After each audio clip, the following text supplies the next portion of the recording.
17 Agustus, hari di mana seluruh penjuru negeri mengangkat kepala tinggi-tinggi. Hari di mana kita mengingat kemerdekaan ini tidak datang dengan sendirinya. Menemani sahabat HM berceritaku yang saat ini sedang nonton upacara kemerdekaan. Yuk, kita dengar kelanjutan kisah suami yang tertukar. Let's check it out. Aura masih meringkuk di samping makam bapaknya, memeluk kedua lututnya erat-erat. Hujan deras yang mengguyur tidak mampu menyamarkan tangisnya yang pilu. Suara sesegukannya bercampur dengan gemuruh hujan. Tanah merah di hadapannya terasa begitu dingin, seolah ikut memahatkan kenyataan bahwa kini ia benar-benar sendirian di dunia ini. Dadanya sesak, terlalu sesak untuk menahan rasa sakit yang begitu mendalam. Sosok bapaknya adalah alasan terbesar Aura bertahan selama ini. Namun, kini alasan itu telah tiada. Tidak ada lagi tangan lembut yang menepuk bahunya setiap kali ia lelah. Tidak ada lagi suara penuh kasih sayang yang mengingatkannya untuk bersabar dan ikhlas. Hidupnya yang telah porak-poranda kini benar-benar terasa kosong. Tak jauh dari sana, Aditya berdiri di bawah guyuran hujan. Matanya terus tertuju pada istrinya yang tak kunjung mau beranjak dari makam itu. Ia telah mencoba membujuknya berkali-kali, namun Aura menolak. Ia bahkan memintanya pergi, namun Aditya tidak mampu meninggalkan istrinya sendirian di tempat ini. Ada rasa bersalah yang menghantuinya. Rasa bersalah karena tidak bisa berbuat lebih banyak untuk menyelamatkan bapak mertuanya. Aditya menghapus air hujan yang bercampur dengan air matanya. "Damailah dalam tidur panjangmu, Pak," batinnya dengan suara bergetar. Aditya janji akan menjaga Aura. Aditya akan menebus semuanya, Pak. Tak akan ada lagi yang menyakitinya. Aura masih tak bergeming, tubuhnya bergetar hebat. Namun ia tak peduli. Hujan deras mengguyur cadarnya hingga basah kuyup. Namun ia tetap memeluk lututnya erat, seolah itulah satu-satunya cara agar ia tetap merasa utuh di tengah kehancurannya. Tidak ada yang bisa menghapus rasa sakit ini. Tidak ada yang mampu mengembalikan apa yang telah hilang darinya. Sementara itu Kenan dan Doni berdiri di kejauhan bersama beberapa pengawal Aditya. Mereka membiarkan diri mereka basah oleh hujan, tak berani mengganggu atau memaksa Aditya untuk pergi. Situasi ini terlalu berat, bahkan untuk mereka yang hanya menjadi saksi bisu. Tiba-tiba, tubuh Aura lunglai, jatuh ke tanah basah di samping makam. Aditya segera berlari mendekat, memeluk tubuh istrinya yang kini dingin. "Aura," panggilnya dengan nada panik. Namun istrinya tidak merespon. Tanpa membuang waktu, Aditya mengangkat tubuh Aura ke dalam pelukannya, basah kuyup oleh hujan dan tanah yang melekat. Ia membawanya menuju mobil dengan langkah tergesa. "Cepat, antar ke rumah sakit," perintahnya dengan suara bergetar. Wajahnya terlihat sembab. Mobil melaju kencang menembus hujan menuju rumah sakit. Di dalam mobil, Aditya memandang wajah Aura yang pucat. Ada rasa pedih yang menghujam dadanya, rasa bersalah dan keinginan besar untuk menebus semuanya. Ia menggenggam tangan istrinya yang dingin, berharap Aura bisa bertahan di tengah badai yang kini menggulung hidup mereka. Hanya doa yang ia panjatkan dalam diam, berharap Allah memberikan kekuatan bagi wanita yang kini menjadi seluruh dunianya. Di rumah sakit, Aditya berlari memasuki ruang instalasi gawat darurat dengan tubuh Aura dalam gendongannya. "Tolong, segera bantu istri saya, dia sangat lemah," ujar Aditya dengan nada panik. "Saya juga ingin semua penanganannya dilakukan oleh tenaga medis perempuan." "Baik Tuan, kami akan memanggil dokter dan perawat perempuan. Mohon tunggu sebentar." Beberapa perawat perempuan datang dengan tandu. Mereka segera memindahkan tubuh Aura dengan hati-hati. Aditya tetap berada di sampingnya, memastikan istrinya mendapat perhatian penuh. Di ruang UGD, dokter perempuan memulai pemeriksaan awal. Mereka mengecek tekanan darah, detak jantung, dan kondisi fisik Aura secara keseluruhan. Keadaannya sangat lemah karena dehidrasi dan kelelahan berat. Jelas dokter kepada Aditya. "Kami akan memasang infus dan memberikan obat untuk menstabilkan kondisinya." Aditya mengangguk. "Lakukan apapun yang diperlukan, Dok. Demi kesembuhan istri saya." Tim medis bekerja dengan cekatan. Jarum infus dipasang dan oksigen disiapkan untuk membantu pernapasan Aura. Kenan bertugas mengurus administrasi. Dia mencarikan Aura ruang perawatan VVIP. Setelah beberapa waktu, kondisi Aura mulai sedikit stabil. Dokter mendekati Aditya yang tampak cemas. Kami akan memindahkan istri Anda ke ruang perawatan. Anda bisa ikut menemani. Baik dok, saya serahkan semuanya kepada Anda. Tak lama Aura dipindahkan ke ruang perawatan. Aditya tetap setia mendampingi. Di luar ruangan, Doni dan Kenan menunggu dengan penuh kewaspadaan, memastikan tidak ada gangguan apapun yang bisa mengganggu ketenangan Aditya dan Aura. Kalian pergi ke kantor polisi, buat laporan. Ini surat kuasa dari saya. Bawa rekaman CCTV sebagai barang bukti. Pastikan Ningrum dibekuk malam ini juga. Dia harus menerima balasan atas kejahatannya. Baik tuan, kami permisi dulu. Pamit keduanya. Doni dan Kenan melangkah cepat keluar dari rumah sakit setelah menerima perintah langsung dari Aditya. Setibanya di kantor polisi, Doni menyerahkan dokumen dan rekaman yang menjadi bukti kuat atas tindakan Ningrum. Bukti itu termasuk rekaman CCTV yang memperlihatkan momen saat Ningrum dengan sengaja mendorong kursi roda suaminya hingga terjatuh dari ketinggian hampir 1 meter, serta hasil visum yang menunjukkan luka fatal di kepala Pak Andika akibat benturan keras. Semua bukti ini sudah cukup untuk menjerat Ningrum. Kami mohon segera dilakukan penangkapan.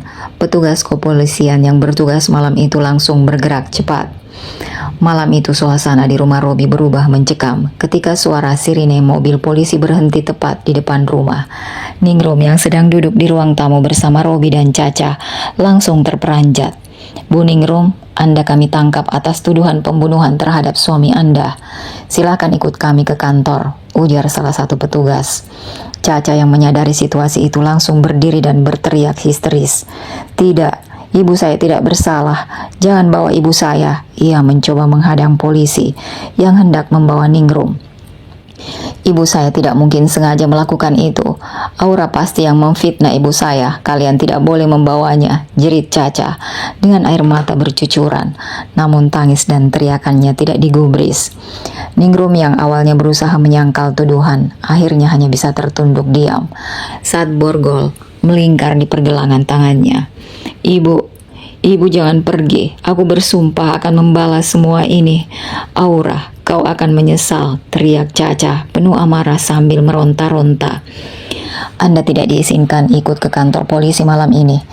Anda baru boleh mengunjungi ibu Anda esok hari setelah proses penahanan selesai.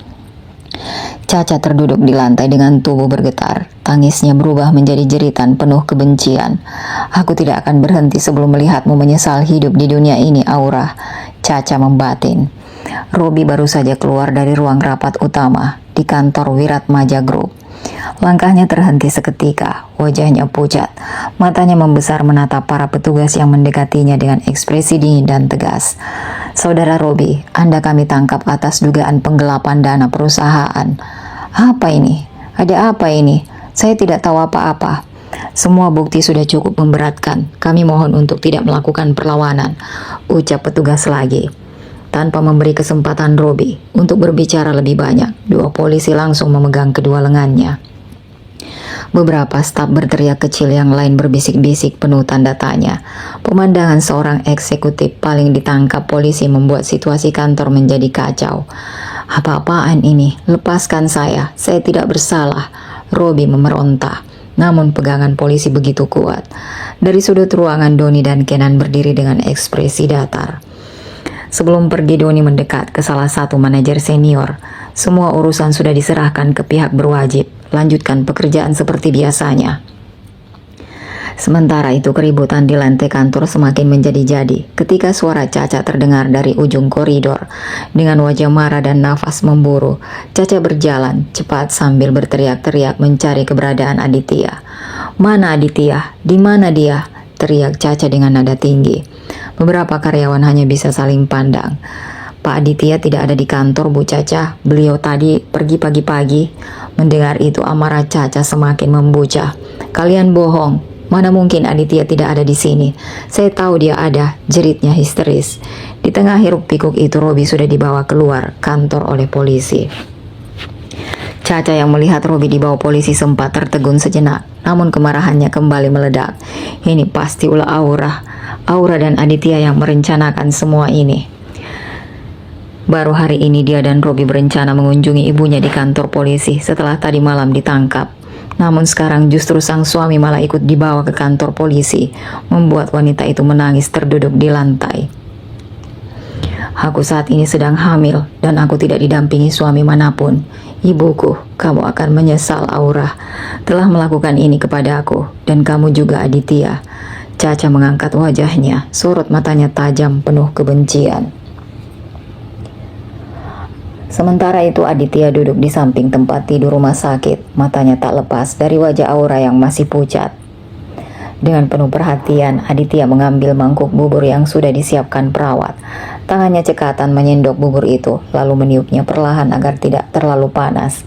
Aura yang duduk bersandar di tempat tidur dengan tubuh lemas, hanya menatap suaminya dengan tatapan samar. Ada rasa heran, sekaligus canggung, melihat sikap Aditya yang tiba-tiba begitu lembut.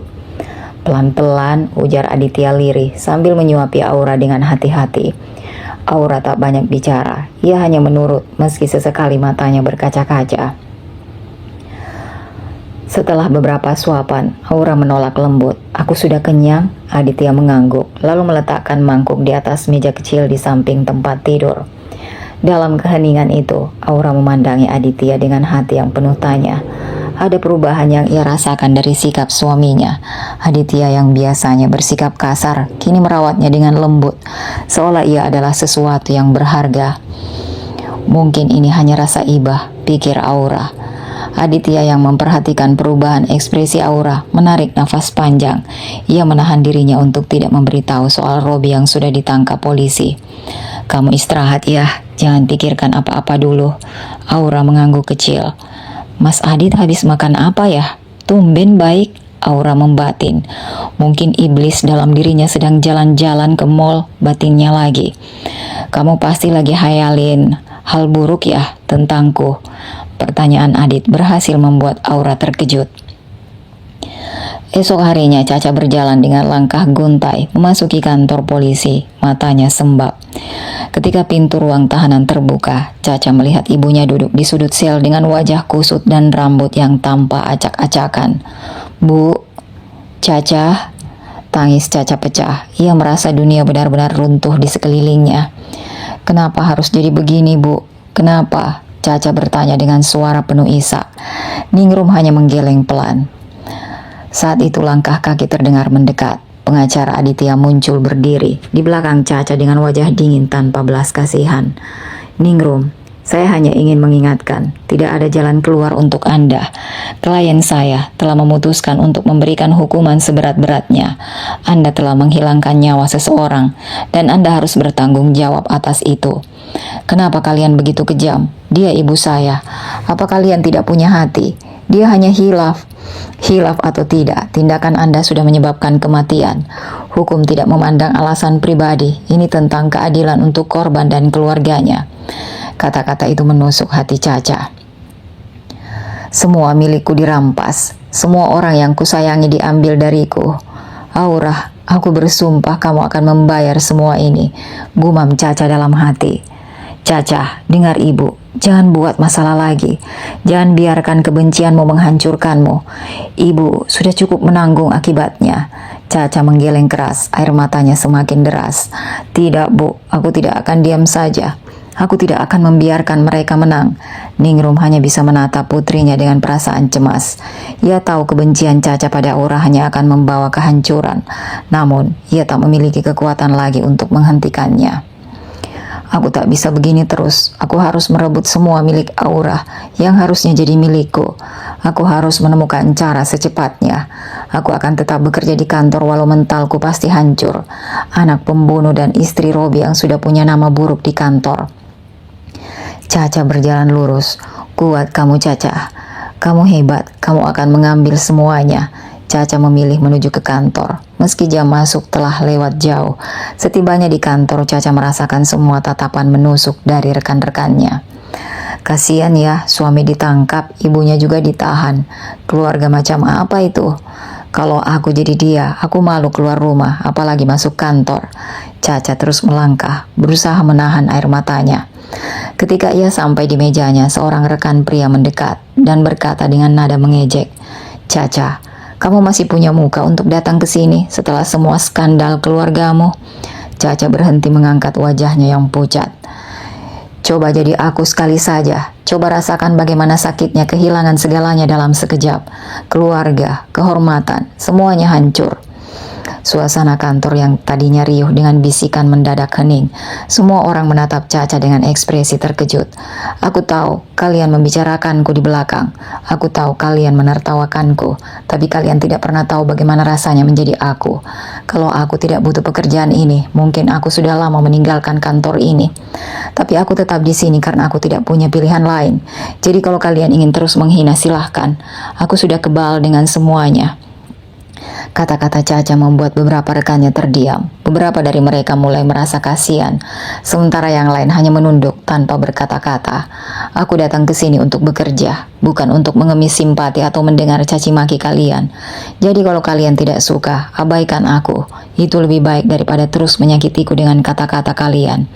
Setelah itu ia duduk di mejanya dan mulai bekerja. Tangannya gemetar saat mengetik, tetapi ia memaksa dirinya untuk tetap fokus. Beberapa rekan yang merasa bersalah mencoba mendekati Caca setelah itu, tetapi wanita itu menutup dirinya. Ia tahu simpati mereka tidak akan bertahan lama. Di rumah sakit pagi itu di ruang rawat inap, suasana sedikit memanas akibat perdebatan kecil antara Aura dan Aditya. Namun di balik kekesalan Aura ada sisi manja yang membuat Aditya tak bisa benar-benar marah. Aura nggak mau ditungguin pelayan, Mas. Selalu saja sibuk. Kalau mau ke kantor saja. Di sini juga ada perawat. Ngapain sibuk nyuruh pelayan ke sini? Nungguin Aura, yang ada Aura diracun sama dia, ujar Aura sambil memberengut, bahkan membuang muka saat suaminya sedang bicara. Aditya menatap istrinya dengan pandangan frustasi. Aku nggak mungkin tenang bekerja kalau kamu sendirian cuma ditemani perawat. Kamu itu suka makan, suka ngeluh, susah makan, terus siapa yang jagain kamu kalau aku nggak ada? Jawab Aditya. Nggak mau, pokoknya Aura nggak mau, sahut Aura tegas sambil melipat tangan di dada, seperti anak kecil yang sedang ngambek. Aditya hanya menghela napas panjang. Sejak subuh tadi mereka sudah berdebat soal ini, namun bukannya kesal. Aditya justru merasa istrinya semakin lucu. Ya Allah, sabarkan aku ya, pagi-pagi sudah begini, gumamnya pelan. Tak lama pintu ruang rawat terbuka. Ada seorang wanita parubaya masuk dengan penampilan rapi. Dia mengenakan hijab dan seragam kerja yang sederhana tapi sopan. Assalamualaikum Tuan Aditya, Nyonya Aura. Perkenalkan, saya Bibi Sumiati yang dikirim dari Yayasan Amanah Aisyah untuk melayani segala kebutuhan Nyonya Aura, ucapnya sopan. Aura menoleh. Ia tersenyum tipis dan menjawab, Waalaikumsalam. Namun tatapan penuh penasaran terlihat di matanya. Sementara itu Aditya hanya mendengus kesal. Nah, makanya jangan seuzon dulu. Tuh, pelayannya bukan Naila atau Mirna. Masuk, Bi, perintah Aditya. Bi Sumiati pun mendekat. Jadi tugas Bibi adalah sepenuhnya menjaga istri saya kalau saya tidak ada di rumah sakit atau di rumah nanti. Bibi hanya fokus pada dia. Urusan dapur tetap dipegang sama Bibi. Karena kalau pelayan lama urus makanan istri saya jamin dia nggak akan mau makan, ujar Aditya. Baik Tuan, saya akan melaksanakan tugas ini dengan sebaik-baiknya. Jadi pelayannya diganti, Mas, bukan dia yang datang. Aditya hanya menatapnya dengan pandangan geli. Makanya jangan suuzon terus, dikit-dikit ngambek, balas Aditya. Aduh, sakit Mas. Aditya mencubit pipi Aura dengan gemas. Aura meringis lalu memukul pelan tangan suaminya. Aditya tertawa kecil. Ya udah, aku berangkat kerja dulu ya sayang. Kamu makan yang banyak, habiskan semua makanan dari rumah sakit ini. Aku bayarnya mahal tahu, ujar Aditya. Nanti Aura ganti uangnya kalau Aura kaya. Aditya tertawa lebih keras, lalu mendekat untuk mengecup kening istrinya. Aura yang semula kesal terdiam. Ada getaran halus yang menyentuh hatinya. Sesaat keduanya terdiam. Ada perasaan hangat yang menjalar di hati masing-masing. Perasaan yang belum pernah mereka akui. Aura memalingkan wajah, sementara Aditya tersenyum kecil sebelum melangkah keluar. Di luar kamar, Aditya menatap pintu yang baru saja ia tutup. Ia menghela napas panjang, menyadari bahwa hatinya mulai merasakan sesuatu yang berbeda untuk istrinya. Tunggu aku pulang, Aura. gumamnya pelan, lalu melangkah pergi dengan hati yang terasa lebih ringan. Aditya sudah berjanji di depan batu nisan mertuanya kalau dia akan berubah. Meski belum bisa mencintai Aura, tapi Aditya janji tak akan menyakiti hatinya. Aditya tiba di kantor pukul 11 siang, terlambat dari biasanya. Wajahnya terlihat lelah namun tetap berwibawa. Aditya tak memedulikan sapaan-sapaan, fokusnya hanya satu, menyelesaikan pekerjaan yang sempat tertunda. Mas Aditya, suara itu menggema di ruangan. Aditya mengangkat wajahnya. Matanya bertemu langsung dengan sosok Caca yang kini berdiri. Tolong Mas Aditya, Caca mohon, kasih keringanan untuk Mas Robi dan Ibu Caca. Aditya mundur selangkah, menatap Caca dengan pandangan dingin. Beberapa karyawan yang melihat adegan itu berhenti sejenak. Caca dengan suara bergetar, air matanya sudah mengalir deras di pipinya. Ia berlutut di hadapan Aditya. Bangun Caca, jangan merendahkan dirimu seperti ini, ujar Aditya tegas. Caca mohon Mas Robi memang salah, tapi dia masih bisa diperbaiki. Dan Ibu Caca hanya hilaf. Tolong jangan hancurkan keluarga Caca. Caca bersumpah akan melakukan apa saja asal Mas mau memberi keringanan untuk mereka. Hilaf, ujarnya. Suaranya mulai meninggi.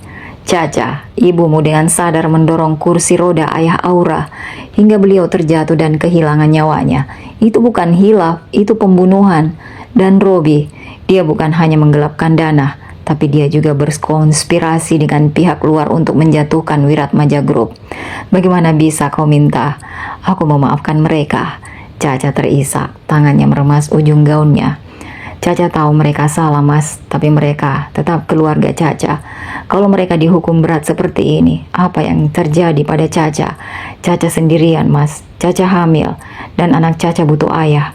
Tolong, demi bayi ini, beri mereka kesempatan.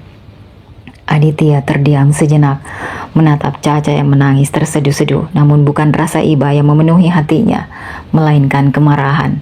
Caca, coba kau bayangkan, kalau kau di posisiku, apa kau akan semudah itu memaafkan orang yang telah menghancurkan keluargamu? Apa kau bisa dengan lapang dada memaafkan orang yang telah merampas satu-satunya orang tua kandung yang tersisa? Caca terdiam, namun isakannya semakin keras. Atau coba bayangkan kalau kau di posisi Aura. Apa kau bisa menerima kenyataan bahwa ibu tirimu membunuh ayah kandungmu dan suamimu, orang yang pernah kau percayai, malah mencoba menjatuhkanmu dari belakang? Apa kau akan memaafkan mereka? Lanjut Aditya.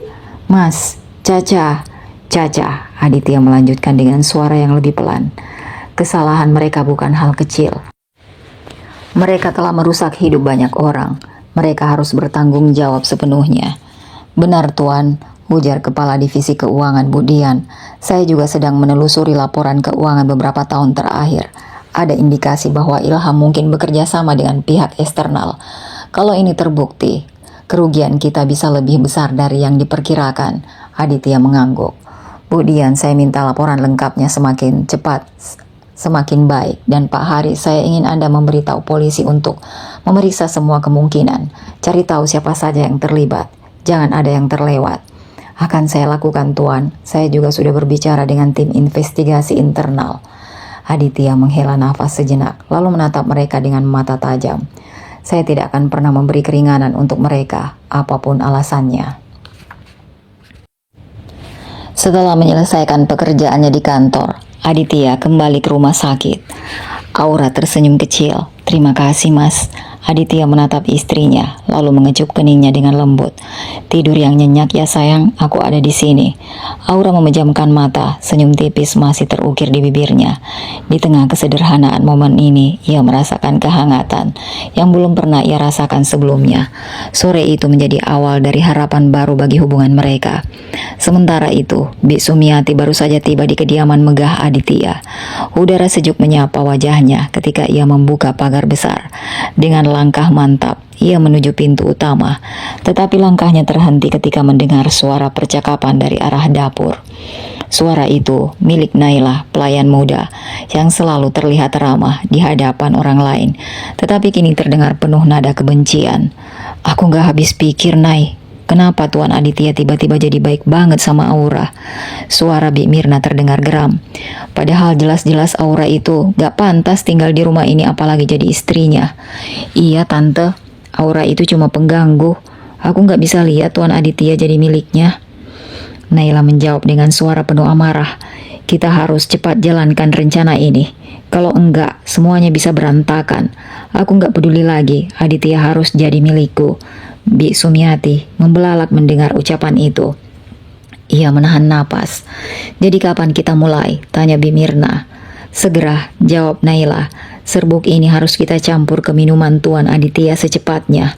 Gak perlu dosis besar, cukup untuk bikin dia kehilangan kesadaran sesaat. Setelah itu aku yang akan urus sisanya. Aku pastikan dia akan melihat Aura sebagai ancaman, bukan istrinya. Bi Sumiati terkejut. Ia tahu betul betapa serius ancaman ini. Ia ingat cerita Kenan, anak buah Aditya yang sebelumnya pernah memperingatkan tentang kelicikan Naila dan Bi Mirna. Dengan cepat, Bi Sumiati mengambil ponselnya. Tangannya sedikit gemetar. Pak Kenan, ini Bi Sumiati. Saya dengar Naila dan Bi Mirna merencanakan sesuatu yang buruk untuk Tuan Aditya. Mereka akan mencampur sesuatu ke minuman Tuan secepatnya. Tolong segera ambil tindakan. Saya akan berusaha mengawasi di sini. Setelah mengirim pesan, Bi Sumiati menarik nafas dalam-dalam. Kalau kita nunggu Aura keluar dari rumah sakit itu terlalu lama. Naila, sebaiknya kamu bayar salah satu office boy yang ada di kantor Wiratmaja Group. Suruh dia mencampurkan serbuk ini ke minuman Tuan Aditya. Ide Tante bagus juga. Baiklah, Naila akan segera mengurus semuanya. Naila akan mencari orang, berapapun bayarannya, demi bisa mewujudkan misi kita. Obrolan itu terdengar jelas oleh Sumiati yang masih berdiri di dekat pintu dapur. Dengan cepat ia mengambil ponselnya dan mengirimkan pesan lagi. Pak Kenan, Nila berencana membayar office boy di kantor untuk mencampurkan sesuatu yang akan diminum oleh Tuan Aditya. Tolong cegah itu secepatnya. Setelah memastikan semua pesannya terkirim, Sumiati melangkah masuk lebih jauh ke dalam rumah mewah itu. Ia menuju dapur dengan tenang, sementara Mirna menatapnya dengan tidak suka. Assalamualaikum, sapa Sumiati dengan sopan. Waalaikumsalam, jawab Mirna dan Naila. Perkenalkan, saya Sumiati. Saya baru dipekerjakan di rumah ini. Tapi tadi saya harus menjaga Nyonya Aura di rumah sakit. Jadi malam hari saya baru datang ke rumah ini. Saya diminta menanyakan kepada Bi Mirna tentang tempat tidur yang harus saya tempati. Kata Tuan Aditya, tempat tidur itu dulu dipakai oleh Nyonya Aura, ujar Sumiati dengan nada tenang. Ada saja parasit nyari perhatian. Ngapain coba Tuan Aditya harus menyuruh pelayan lain lagi untuk bekerja di rumah ini? Sial, umpat Mirna. Itu kamarmu? Oh ya, aku tadi belum sempat beres-beres rumah. Jadi setelah kamu menaruh barang-barangmu, tolong bersihkan rumah ini. Semua pelayan di rumah ini saling bantu-membantu satu sama lain. Ini perintah dari saya selaku kepala pelayan di rumah ini. Oh, maaf sebelumnya Bi Mirna. Saya ditugaskan di sini hanya untuk menjaga Nyonya Aura dan menyiapkan makanan untuk mereka berdua. Saya tidak ditugaskan untuk bersih-bersih rumah. Kalau memang Tuan Aditya melanggar kontrak kerja yang sudah kami sepakati, saya bisa mundur dari rumah ini. Atau kalau Tuan Aditya mau menambah gaji saya siap mengambil pekerjaan tambahan, jawab Sumiati dengan tegas. Kamu sombong sekali, semua pelayan di rumah ini mengambil pekerjaan serabutan. Saya loh kepala pelayan di rumah ini, tambahnya dengan nada mengingatkan. Insya Allah saya sudah tahu kalau tugas pelayan itu adalah membersihkan rumah sebagai tugas tambahan. Tapi perlu digarisbawahi, saya bekerja di sini di bawah kontrak yang sudah disepakati yayasan saya dan juga Tuan Aditya. Selesai berbicara, Sumiati bergegas masuk ke dalam kamar yang telah ditunjukkan oleh Mirna. Brengsek, makin nambah lagi orang yang menyebalkan di rumah ini, umpat Mirna. Sementara itu Kenan melangkah cepat menuju rumah tempat Aditya dan Aura berada. Wajahnya terlihat serius, membawa kabar penting. Masuk, suara Aditya terdengar tegas dari dalam. Kenan membuka dan mendapati Aditya duduk di kursi di sebelah ranjang Aura. Wanita itu terlihat lebih segar. Ada apa Kenan? Tanya Aditya. Kenan menarik nafas. Saya datang membawa kabar buruk Tuan. Naila dan Mirna sedang merencanakan sesuatu yang sangat jahat. Apa yang mereka rencanakan? Mereka ingin menjebak Anda dengan mencampurkan serbuk ke dalam minuman Anda. Naila bahkan berencana membayar seseorang di kantor untuk melakukannya. Saya tahu ini dari pesan Bi Sumiati yang mendengar percakapan mereka di dapur. Wajah Aditya langsung memerah karena marah. Ia berdiri mengencangkan rahangnya. Mereka sudah keterlaluan. Aku akan pulang sekarang dan membereskan ini. Mas Aditya, tunggu. Aditya berhenti dan menoleh. Aura, mereka mencoba mencelakai aku. Apa aku harus diam? Aura menggeleng. Bukan berarti kita diam. Tapi Mas Aditya tidak bisa menyelesaikan masalah ini dalam keadaan emosi. Kita tidak punya bukti kuat. Menuduh tanpa bukti hanya akan membuat mereka semakin licik. Aura, benar Tuan, saya juga sudah mencoba mengecek rekaman CCTV di rumah, tapi anehnya sistemnya tidak menyala. Entah siapa yang mematikan. Jika kita bertindak sekarang tanpa bukti, mereka bisa memutarbalikkan keadaan. Kita susun strategi, ujar Aura, suaranya lembut tapi penuh keyakinan. Ketika aku sudah diizinkan pulang dari rumah sakit, kita manfaatkan momen itu untuk menjebak mereka. Kenan mengangguk lagi. Saya akan memastikan tidak ada satu orang pun di kantor yang berhasil dibayar oleh Naila. Saya juga akan memantau semua pergerakan mereka. Bi Sumiati bisa menjadi mata-mata kita di rumah. Aditya mulai tenang, meskipun kemarahan di hatinya belum sepenuhnya reda. Baik, kita akan menjebak mereka. Tapi aku ingin semua dilakukan dengan hati-hati. Aku tidak akan membiarkan mereka lolos. Aura tersenyum kecil. Dengan bukti yang cukup, kita tidak hanya bisa menjebak mereka, tapi juga memastikan mereka tidak bisa lagi menyakiti siapapun. Aditya menatap Aura sejenak. Ada rasa hangat di hatinya melihat wanita itu begitu tenang dan bijaksana. Ia pun mengangguk. Kenan memberi hormat. Siap Tuan, saya akan menguasai mereka dengan ketat. Ketiganya menghabiskan waktu untuk menyusun strategi dengan hati-hati. Mas, tegur Aura. Tangan Aditya sudah masuk ke bagian menyembul milik Aura. Semakin lama, pergerakan tangannya semakin liar, diselingi dengan remasan yang cukup kencang. Di bagian itu menandakan kalau dia benar-benar sudah sangat ingin menyentuh sang istri. Mas, nanti ada perawat yang masuk. Sebentar saja, kangen tahu, butuh pelampiasan. Tapi Aura sakit, makanya biar begini saja sayang.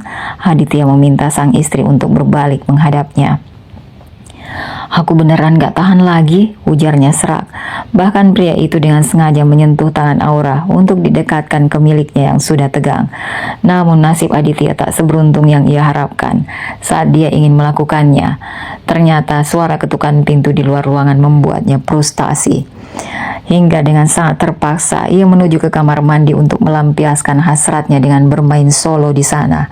Sementara itu Bi Sumiati berdiri di depan kompor. Tangannya lincah mengaduk sup yang mulai mengeluarkan aroma harum di dapur besar itu. Apa-apaan ini?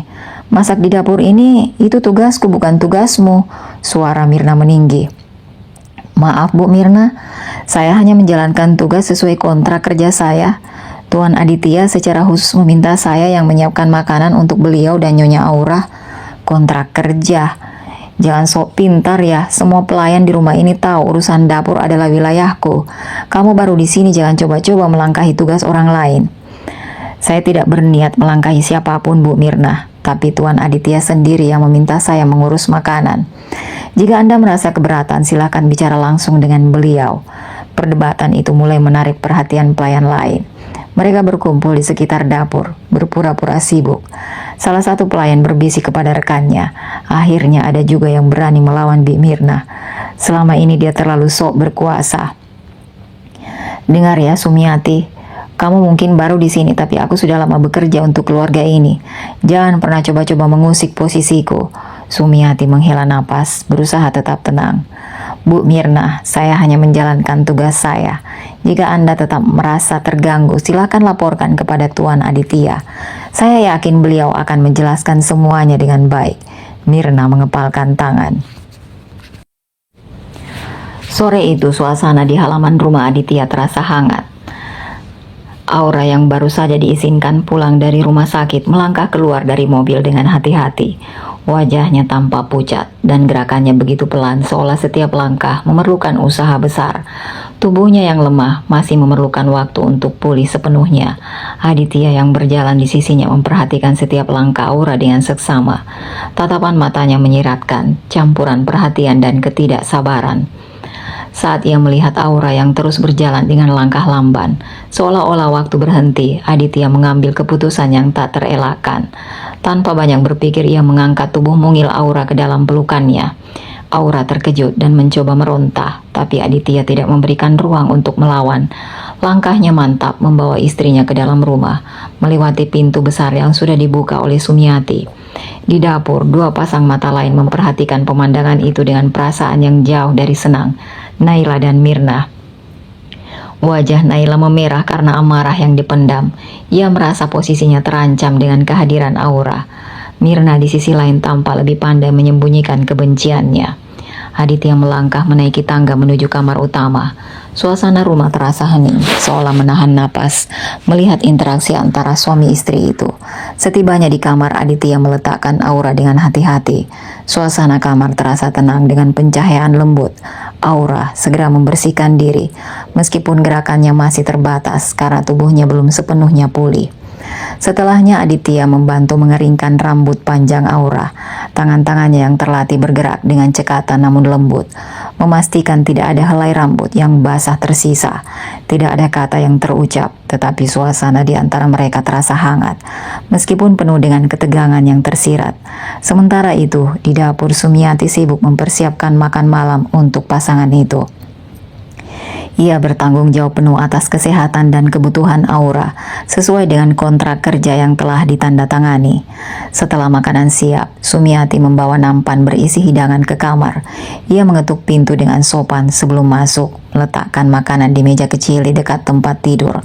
Makan malam itu berlangsung dengan keheningan yang damai. Selesai makan, Aditya membantu membereskan piring dan gelas, lalu meminta izin untuk pergi ke ruang kerjanya. Setelah nanti sholat maghrib, ia masih memilih beberapa hal yang penting untuk diselesaikan.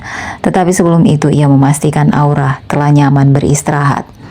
Di lantai bawah, Naila dan Mirna masih duduk di dapur, tenggelam dalam pikiran masing-masing. "Kamu lagi buat apa?" tanya Mirna tiba-tiba. Sumiati menoleh dengan tenang sambil menuangkan air panas dalam teko. "Tuan Aditya ada di ruang kerjanya. Beliau minta dibuatkan teh hangat," jawabnya santai. Mendengar itu, Naila yang sejak tadi berdiri di dekat meja melangkah mendekat. "Biar saya saja yang membuatkan. Saya sudah terbiasa dari dulu membuatkan Tuan Aditya minuman," ujarnya dengan nada so akrab. Sumiati tersenyum tipis. "Alhamdulillah kalau begitu saya mau pamit salat dulu," ucapnya. Menyerahkan tugas itu kepada Naila, ia pun meninggalkan dapur.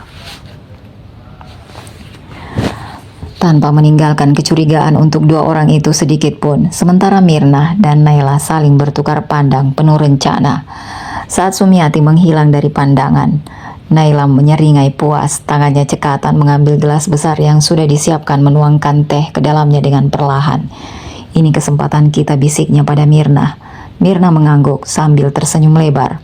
Malam ini adalah malam terakhir Aura menjadi nyonya di rumah ini. Setelah menuangkan teh, Naila mengeluarkan sesuatu dari saku seragam pelayannya. Sebungkus kecil serbuk yang tampak mencurigakan. "Semoga kita berhasil," ucap Mirna. "Pasti tante, kita pasti berhasil." "Masuk," suara Aditya terdengar dari dalam. Naila membuka pintu dengan hati-hati lalu melangkah masuk. Tapi apa yang dilihatnya di dalam ruangan membuatnya sedikit terkejut. Di sana duduk Kenan, tangan kanan Aditya yang tampaknya sudah cukup lama berada di ruangan itu. Keberadaan Kenan sama sekali tidak bisa diduga, dan hal itu membuat langkahnya goyah sejenak. Gelas di tangannya bergetar sedikit saat ia meletakkannya di meja kerja Aditya. Aditya menatap Naila dengan pandangan tajam, lalu melirik gelas besar yang dibawanya. "Tunggu dulu Naila, ada yang mau saya bicarakan."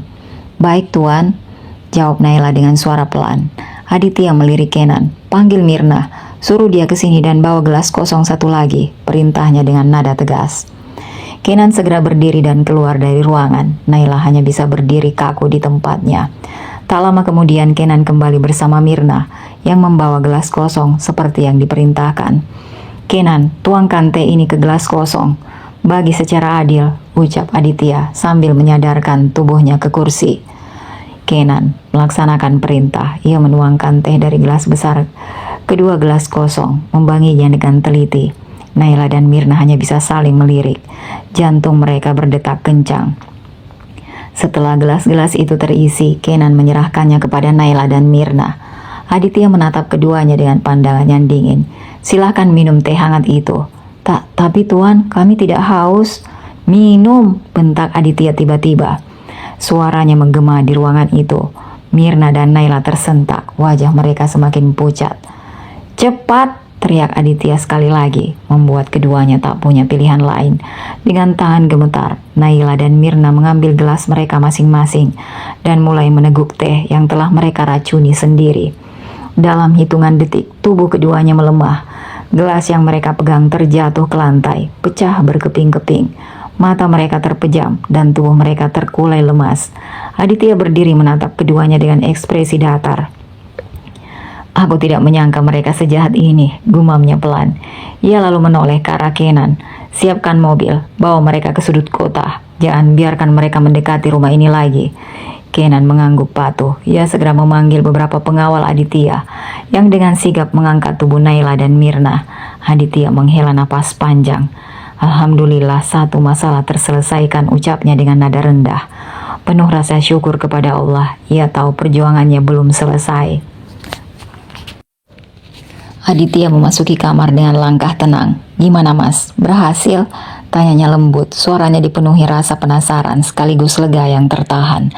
"Berhasil, mereka sudah dibawa pergi sama pengawal. Mudah-mudahan dibawa agak jauh," jawab Aditya. Aura menghela nafas panjang, merasakan beban yang selama ini mengganggu pikirannya perlahan terangkat. Hanya beberapa menit.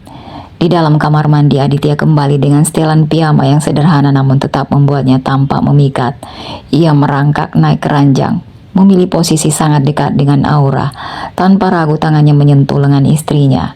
"Alhamdulillah kalau mereka sudah pergi dari rumah, mas," ucap Aura dengan suara pelan. Aura berasa kayak diintai sama musuh kalau mereka masih ada di sini.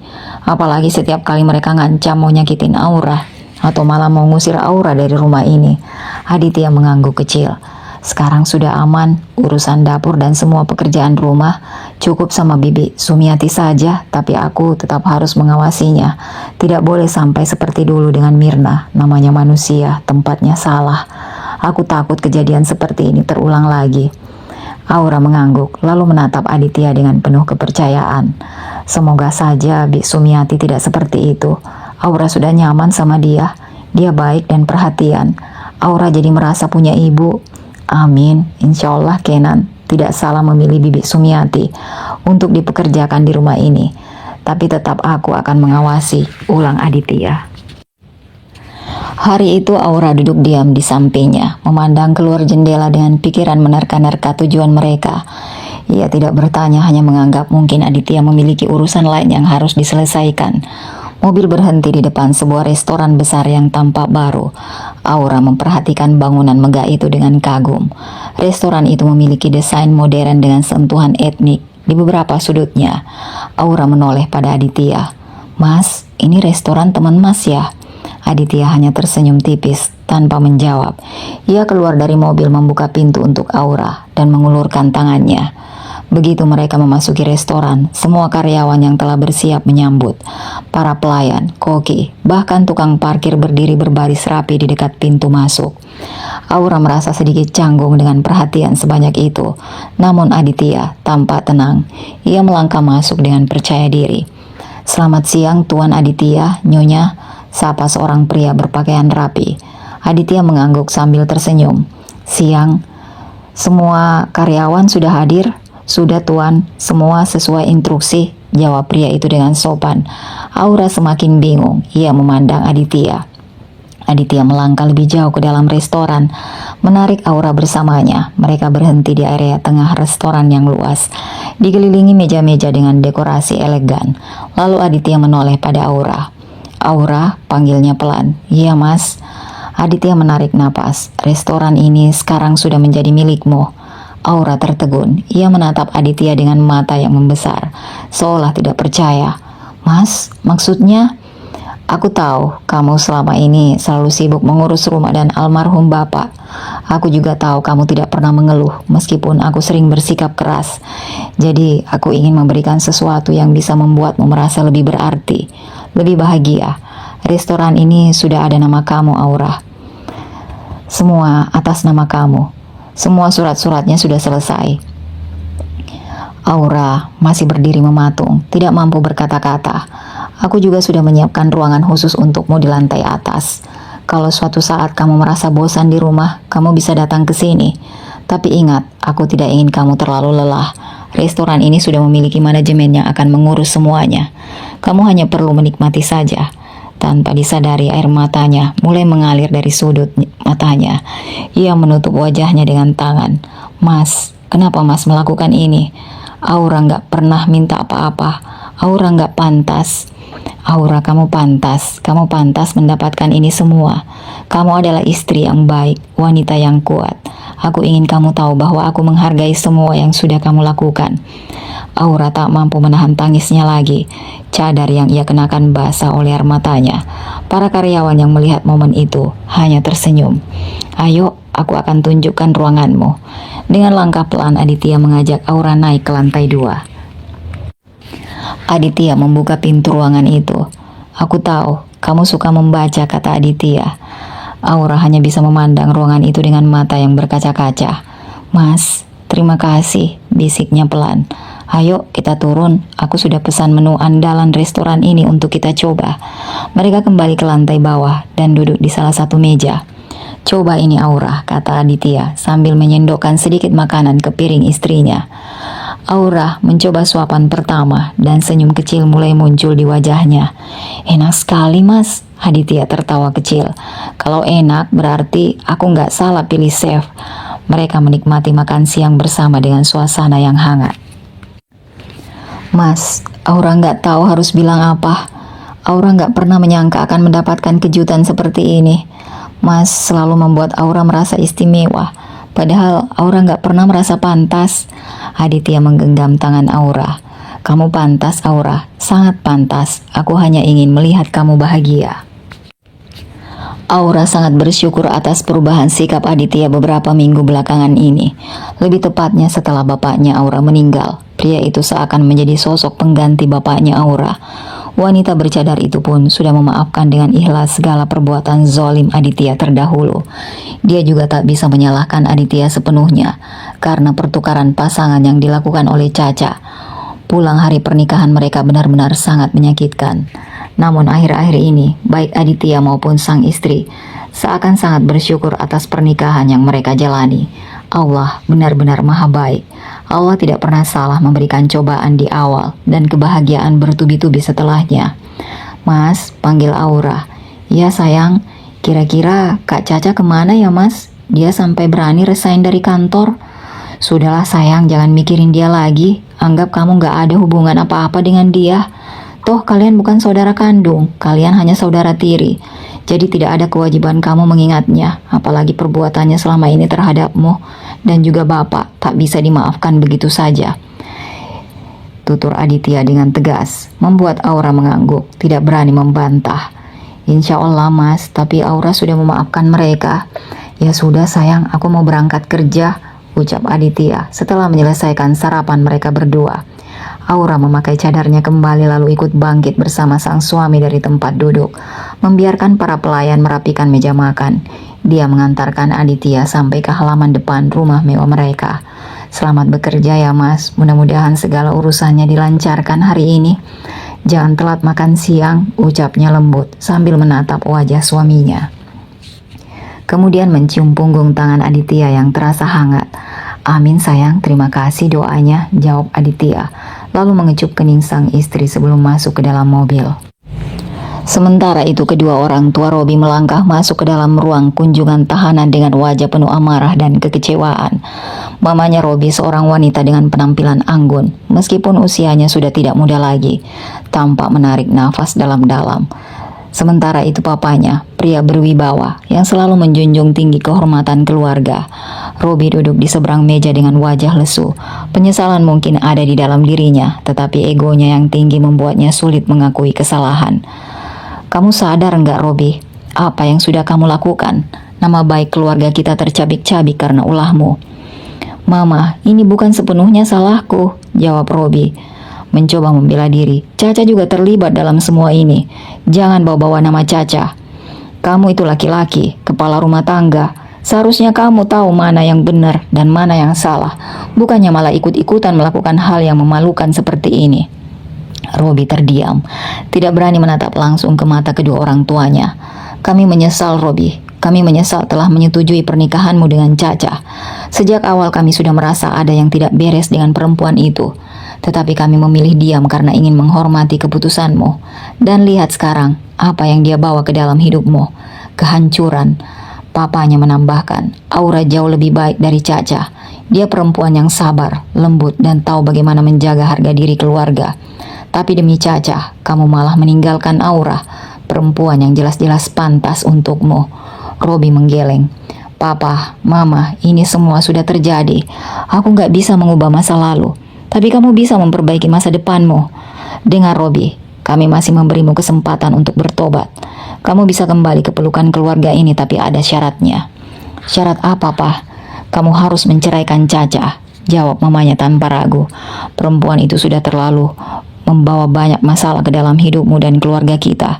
Jika kamu mau meninggalkannya, kami akan membantumu memulai hidup baru setelah kamu keluar dari penjara.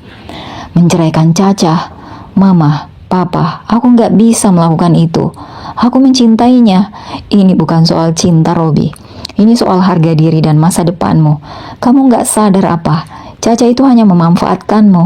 Dia bukan perempuan yang baik. Kamu harus melepaskan dia sebelum semuanya semakin hancur. Robi, dengar Mama baik-baik. Kamu adalah anak semata wayang kami. Kami selalu berusaha memberikan yang terbaik.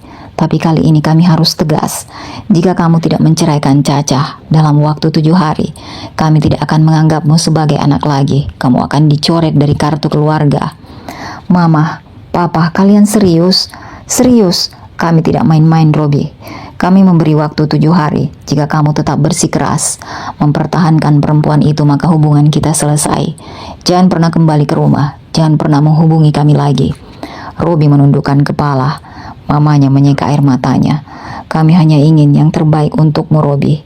Tolong pikirkan ini baik-baik. Kami masih sayang kamu. Kamu punya waktu 7 hari. Gunakan waktu itu untuk berpikir matang-matang. Kami akan menunggu jawabanmu. Setelah itu, kedua orang tua Robi bangkit dari tempat duduk mereka. Mamanya sempat memandang putranya sekali lagi dengan tatapan penuh harap. Mereka meninggalkan ruang kunjungan dengan langkah berat, meninggalkan Robi yang masih terpaku di tempatnya. Sementara itu Aditya, Mas, bawa apa itu? Aditya tersenyum penuh misteri. Ada sesuatu untuk kamu? Buka dong. Aura mengambil amplop itu dengan hati-hati. Dia membuka segelnya perlahan, kemudian mengeluarkan 2 lembar tiket dari dalamnya. Matanya membesar saat membaca tulisan yang tertera di sana. Mas Adit, ini tiket ke Maldives? Tanyanya dengan suara hampir berbisik. Iya, kita berangkat minggu depan, 1 minggu penuh. Cuma buat kita berdua. Aura terdiam sejenak. Masih tidak percaya dengan apa yang baru saja dia lihat. Mas serius? Serius dong. Aku pikir kita butuh waktu buat liburan, buat nikmati waktu berdua, tanpa gangguan siapapun. Kamu suka kan? Aura menundukkan kepala, berusaha menyembunyikan perasaan harunya. Dia menggenggam tiket itu erat-erat di tangannya. Dia begitu bersyukur atas kejutan yang diberikan suaminya. Mas Adit, terima kasih. Aura senang sekali. Aditya menarik Aura ke dalam pelukannya, memeluknya dengan erat. Aku cuma pengen lihat kamu bahagia. Kamu udah banyak berkorban buat aku. Sekarang giliran aku yang bikin kamu bahagia. Aura terdiam dalam pelukan suaminya. Mas Adit baik banget. Aditya melepaskan pelukannya lalu menatap istrinya. Kamu layak dapat yang terbaik, Aura. Kamu istri idaman. Aku sekarang jadi sering bersyukur, bahkan setiap hari karena punya kamu di hidupku. Aura menunduk malu. Mas Adit gak nyangka ya, Aura bisa sesenang ini cuma karena tiket ke Maldives. Ucap Aura. Aditya tertawa kecil. Ya gak cuma tiketnya sih, tapi ini kan bukan sekedar liburan. Ini waktu kita buat memperbaiki semua yang pernah salah, buat mulai lembaran baru yang lebih indah. Aura mengangguk setuju dengan ucapan suaminya. Sementara itu, Caca yang sudah membuat sebuah rencana untuk menghancurkan rumah tangga Aditya dan Aura. 1 minggu telah berlalu. sejak ia mendapatkan hasil video dan foto yang akan menjadi senjatanya. Hari ini ia akan menemui seseorang. Caca melangkah masuk ke dalam mobilnya. Ia tidak ingin orang tersebut menunggu terlalu lama. Pertemuan dijadwalkan tepat pukul 18, hanya 30 menit lagi. Caca mengendarai mobilnya. Dalam pikirannya kehancuran hubungan Aditya dan Aura adalah kemenangan yang tak tertandingi. Lihat saja Aura, meski sekarang hubunganmu dengan Mas Aditya terlihat harmonis, sebentar lagi dia akan meninggal kamu. Kamu memang pantas hidup di jalanan, bukan di rumah mewah seperti itu. Setelah semuanya hancur, aku akan menceraikan suamiku lalu menikahi Mas Aditya. Aku bersumpah tidak akan pernah melepaskannya lagi untuk perempuan manapun. Gumamnya. Senyum sinis tersungging di bibirnya. Matanya terpaku pada jalanan, tetapi sesekali melirik layar ponselnya. Ia memastikan video yang akan ia sebarkan itu sempurna. Tidak boleh ada celah. Segala sesuatu harus tampak asli di mata orang-orang. Aura, nasibmu memang malang. Sudah kehilangan bapak, sebentar lagi kamu akan jadi gembel. Semua sudah kuatur dan aku akan menjadi orang pertama yang menertawakanmu saat kau kehilangan segalanya. Ucapnya lagi seolah berbicara langsung pada Aura dalam pikirannya. Namun, ponselnya tiba-tiba tergelincir dari dashboard bersamaan dengan suara dering nyaring dan memenuhi mobil. Seseorang menelpon. Caca meraih ponsel itu dengan sebelah tangan, tapi gagal. Nada dering semakin keras, membuatnya terganggu. Ia menunduk, mencoba mengambil ponsel yang jatuh di bawah kursi. Hanya butuh beberapa detik, tapi itu sudah cukup untuk mengubah segalanya. Tanpa disadari, mobilnya mulai melenceng dari jalur. Dari kejauhan sebuah truk tronton melaju. Tak dapat menghindar ketika Caca kembali mengangkat pandangannya ke jalan. Semuanya sudah terlambat. Brak! Benturan keras menggema, kaca depan pecah berkeping-keping, dan tubuh Caca terhempas ke arah setir. Mobilnya berputar sebelum akhirnya berhenti di pinggir jalan, hancur dengan bagian depan remuk tak berbentuk. Kepanikan segera melanda tempat kejadian. Orang-orang berlarian mendekat, mencoba memberikan pertolongan. Caca tergeletak di dalam mobil, wajahnya berlumuran darah. Kesadaran perlahan menghilang. Suara sirine ambulans terdengar dari kejauhan, tetapi waktu seakan berjalan lambat. Dalam detik-detik terakhir sebelum kesadarannya hilang, Caca teringat wajah Aura, namun kali ini bukan kebencian yang memenuhi pikirannya, melainkan sebuah rasa takut yang dalam. Takut pada apa yang akan terjadi selanjutnya, pada rencana-rencananya yang mungkin tak pernah terwujud. Bantuan akhirnya tiba. Caca dibawa ke rumah sakit dalam keadaan kritis. Sementara suara berisik orang-orang di sekitar lokasi kecelakaan terus terdengar. Saat itu Aura duduk bersandar di kursi balkon kamar, menikmati udara malam yang sejuk bersama Aditya. Mereka baru saja selesai makan malam dan memutuskan menghabiskan waktu berdua. Mas Adit, kira-kira kita bakal ngapain aja di Maldives? Tanya Aura dengan nada ceria. Aditya tersenyum kecil. Apapun yang kamu mau sayang, aku udah atur semuanya. Kita bakal nginep di villa yang langsung menghadap laut. Kamu pasti suka. Mas Adit tahu banget ya, Aura suka tempat yang tenang dan dekat sama alam. Aura gak sabar mas. Aku cuma pengen bikin kamu bahagia. Kita butuh waktu buat istirahat dari semua yang terjadi belakangan ini. Aura mengangguk pelan. Iya mas. Namun suasana hangat itu tiba-tiba terganggu oleh dering ponsel Aura. Siapa ya mas? Angkat aja, mungkin penting. Aura mengangguk. Halo, ini dengan siapa? Apakah ini dengan Nyonya Aura? Kami dari pihak rumah sakit ingin mengabarkan sesuatu yang mendesak.